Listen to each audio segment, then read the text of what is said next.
Kakauwi ko lang galing trabaho. Pero gusto ko na tong mabuko.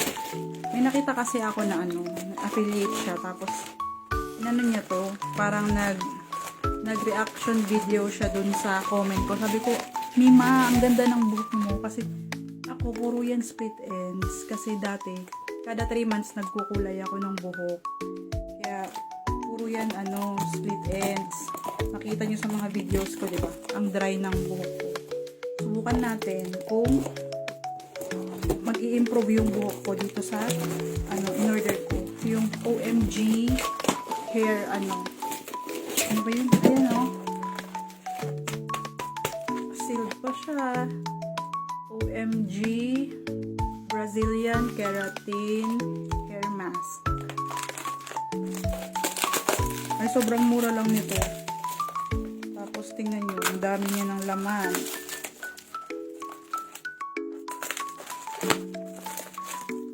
Mamaya na ako magbibihis kasi pa ako. Kaya naka-dep-ed pa ako.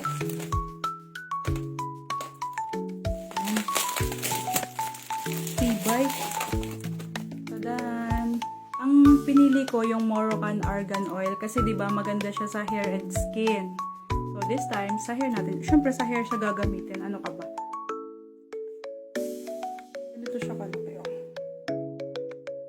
Ay, excited na ako para sa aking dry na hair. Update ko kayo kung ano yung epekto sa akin nito.